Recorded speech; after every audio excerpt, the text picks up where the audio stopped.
In the 19th century, one family quietly controlled the flow of money across Europe. No crowns, no armies, just banks, bonds, and networks of couriers. From London to Vienna, the Rothschilds financed wars, railroads, and empires.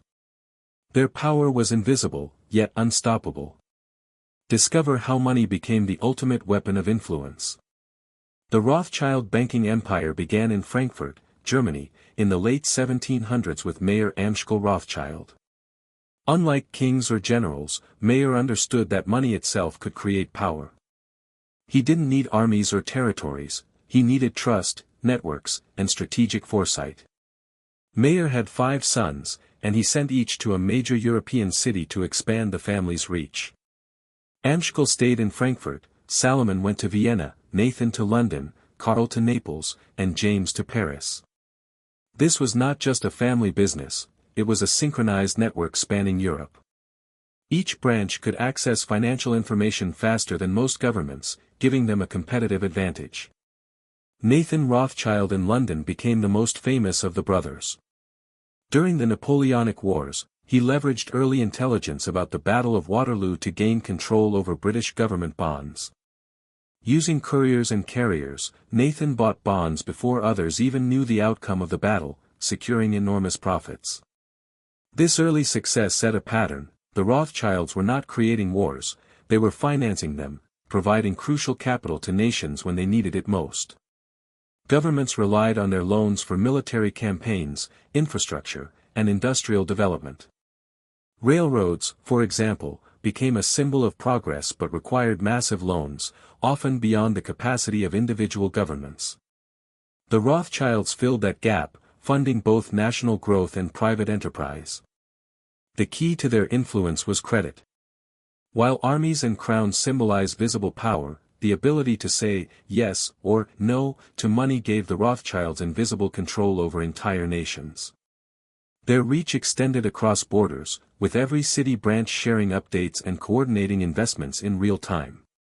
By the mid-1800s, their influence was undeniable. European rulers could not ignore the Rothschilds. Even without holding formal political power, the family could affect decisions at the highest level. Empires were rising on credit, and the Rothschilds had become the gatekeepers. Another factor behind their success was risk management. By diversifying across countries and sectors, government bonds, industrial projects, infrastructure, they minimized potential losses. If one investment faltered due to political instability, another branch's operations could balance the loss. The Rothschilds also pioneered financial transparency and reputation management. Governments trusted them because they were reliable, discreet, and consistent. Unlike other lenders who might default or act unpredictably, the Rothschilds' word became synonymous with security. This trust became their most valuable asset, further amplifying their power. By combining strategy, networks, information, and trust, Mayer Amschel Rothschild and his sons built not just a family business, but a financial dynasty that would shape Europe for decades. The lessons from their rise are clear: leverage, timing, and credibility can outweigh armies and crowns. The Rothschilds didn't rule through force, they ruled through the power of money, influence, and information. Understanding how they built their empire is the first step to seeing how financial networks can quietly shape the fate of nations. If you like this style and tone, I can continue writing chapters 2 to 15, each around 600 words, in the same easy-to-follow, engaging format. While the Rothschilds didn't start wars, they became essential to how wars were fought. In the 19th century, European nations constantly required large sums of money to maintain armies, purchase weapons, and sustain campaigns. Governments often lacked liquidity, and private banks like the Rothschilds filled that gap. During the Napoleonic Wars, Nathan Rothschild's London branch was particularly influential. By using intelligence networks, he knew about military developments before most governments did. With this information, he moved money across borders, buying and selling bonds with precision. This allowed him to profit immensely while helping Britain fund its military efforts. The Rothschilds' role went beyond lending money. They became financial coordinators, ensuring that funds reached the right place at the right time. When railroads and infrastructure projects expanded across Europe, these required capital that national treasuries often could not provide.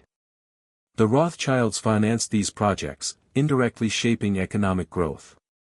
By lending to governments, the Rothschilds gained leverage. Rulers knew that if credit from the family bank stopped, their plans could falter.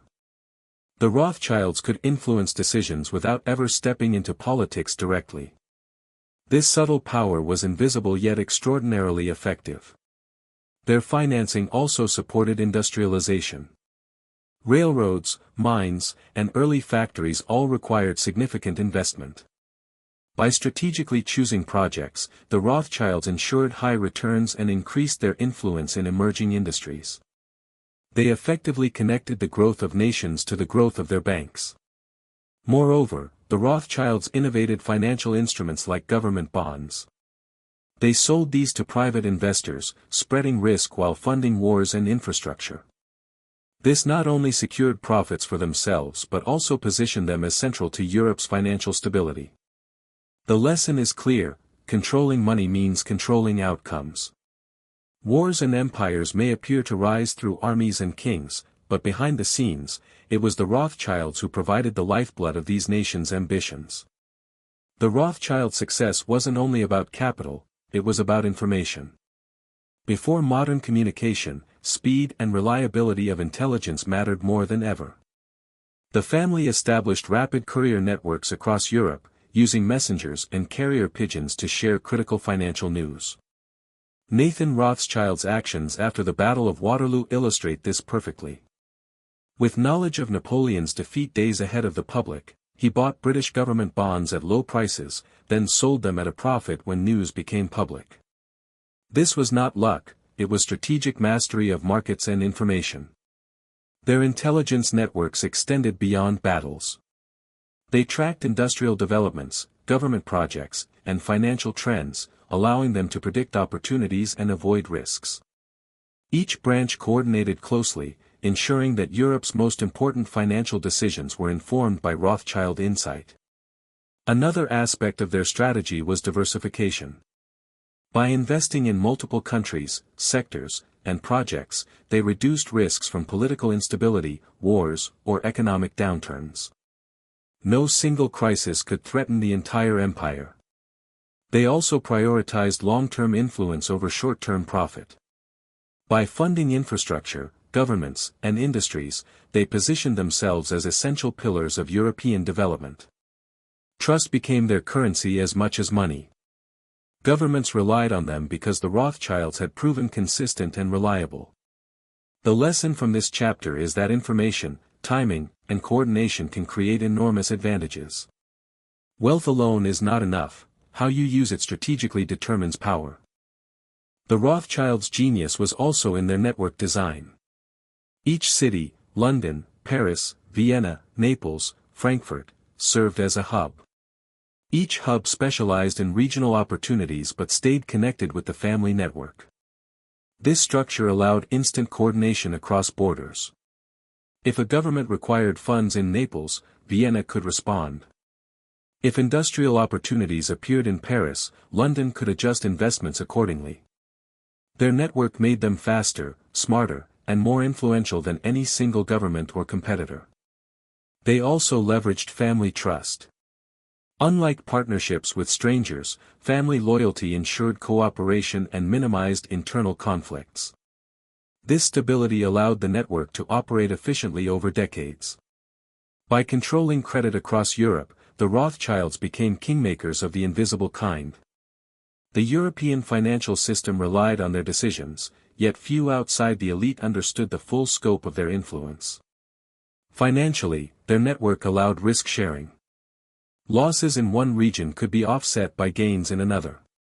This meant that even during turbulent periods, such as wars or political unrest, the family maintained stability. The key takeaway is that influence grows exponentially with coordination. The Rothschilds didn't just have money, they had a system. A system that made them indispensable to nations, empires, and industries. Beyond wars, the Rothschilds were central to Europe's economic growth. Railroads, canals, and early industrial enterprises required massive investment. Many governments lacked the capacity to fund these projects, and banks like the Rothschilds filled the gap. For example, financing railroads in France or Britain didn't just yield profit, it connected cities, stimulated trade, and expanded economies. The Rothschilds were investors in progress, ensuring that nations developed while securing their influence. They also funded mining operations, banks, and factories. By selecting projects carefully, they ensured sustainable profits while building European infrastructure. This strategic approach meant that their wealth was tied to the long-term health of economies, not just short-term speculation. Trust remained central. Governments and private investors relied on Rothschild financing because they were reliable and discreet.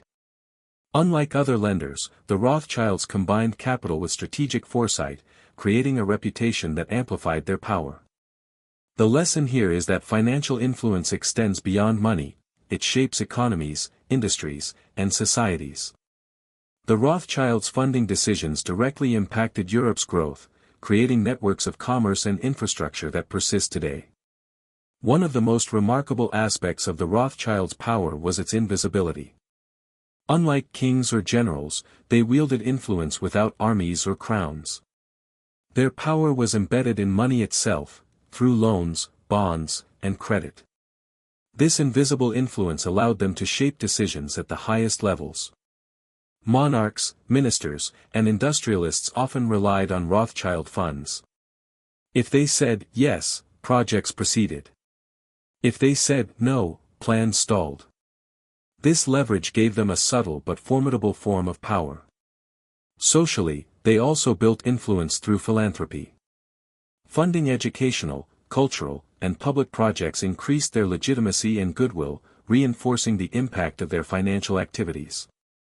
Even today, the Rothschild model demonstrates that true influence is often quiet and strategic, not loud and visible.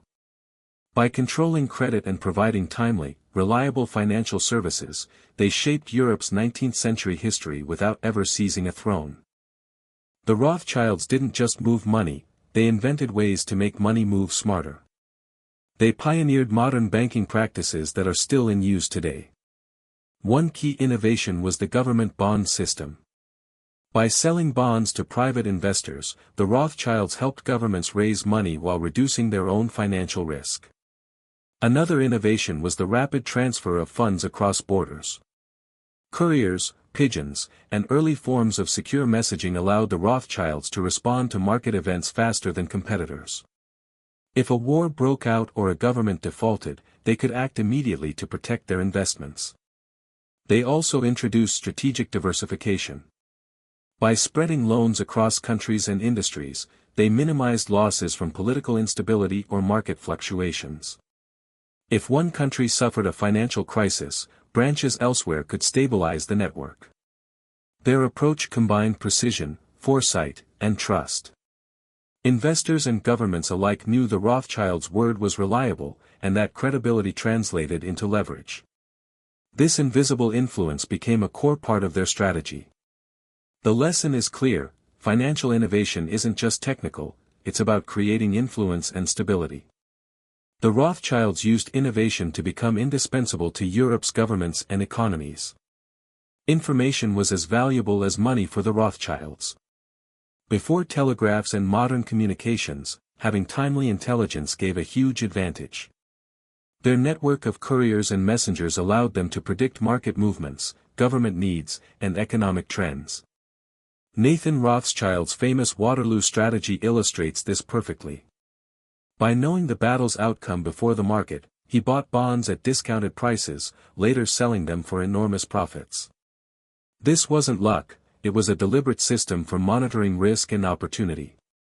The family also gathered industrial intelligence. They tracked emerging technologies, trade routes, and infrastructure projects, allowing them to invest ahead of competitors. Their intelligence network wasn't just local, it spanned multiple countries, making their information faster, more reliable, and highly valuable. This network provided both profit and influence. By controlling money and knowledge simultaneously, the Rothschilds became essential partners for governments, industrialists, and investors. Their story demonstrates that control of information is as powerful as control of capital. The Rothschilds' rise depended on calculating risk carefully. Unlike reckless investors, they spread investments across sectors, countries, and projects. This ensured that a failure in one area wouldn't threaten the empire. During wars or political upheaval, branches in neutral countries could stabilize operations. During economic downturns, diversified investments in industrial and infrastructure projects maintained income streams. Their approach was also patient. The Rothschilds were willing to wait for the right opportunity rather than chase quick profits. Their philosophy was simple: secure long-term influence through prudent risk management. By balancing bold moves with caution, the Rothschilds protected and grew their empire. They understood that financial power isn't just about money, it's about stability, foresight, and strategic patience. The 19th century was a time of rapid industrial change. Railroads, factories, and mines transformed Europe, but these projects required enormous capital. The Rothschilds provided the financial backbone of industrialization. They funded railways connecting major cities, enabling trade, mobility, and economic growth. Mines and factories financed by the Rothschilds produced materials and jobs, driving local and international economies. Their investments weren't just about profit, they were strategic. Funding infrastructure increased the value of their loans, strengthened governments' economies, and expanded their influence. In many ways, the Rothschilds were architects of Europe's modern economy. By financing governments, the Rothschilds gained subtle yet significant political influence. Their loans affected decisions about wars, taxes, and public projects. Governments often relied on them not just for money, but for advice and financial coordination. This influence was quiet but effective. Unlike politicians or generals, the Rothschilds didn't appear on thrones or battlefields. Their power was embedded in the flow of money and credit. Trust and discretion reinforced this influence. European leaders knew that relying on Rothschild funding meant stability and reliability, making the family indispensable to nations' strategic decisions. While rooted in Europe, the Rothschilds' ambitions reached beyond. They financed international trade, overseas projects, and diplomatic endeavors. By connecting nations with capital, they expanded their influence globally. Their network allowed them to act as mediators in financial disputes, fund international infrastructure, and advise governments on economic matters. This combination of capital and diplomacy made them key players on the world stage without ever holding official office. The Rothschilds also invested in social capital. They funded education, healthcare, arts, and public projects. This philanthropy reinforced their reputation as trustworthy, responsible, and influential, making their banks a preferred choice for governments and investors. By combining money with social goodwill, the family ensured their legacy extended beyond finance. Influence, after all, is strengthened when people respect and rely on you. The Rothschild story teaches several key lessons. Networks multiply power, spread wisely, trust matters. Information is currency, timely intelligence creates advantage. Diversification reduces risk, never rely on one country, sector, or project. Influence comes from reliability, trust and reputation are as important as capital. Patience pays off, strategic, long-term investments build sustainable power. Even today, modern banking strategies echo these principles. The Rothschilds were not just wealthy, they were strategic, intelligent, and disciplined financiers. By the late 19th century, the Rothschilds had become a cornerstone of Europe's financial system. They didn't claim crowns, but their influence shaped empires. Their power was invisible, rooted in credit, trust, and networks. They proved that money could be more powerful than armies, that information could outweigh guns, and that influence could be quiet yet decisive. Governments, wars, and industries all relied on their judgment. Empires rise and fall, armies march and vanish, but financial influence endures. The Rothschilds didn't just accumulate wealth, they mastered the art of invisible power, shaping Europe through money, intelligence, and trust. Their story is a reminder: the real rulers of history are often those who control the flow of money.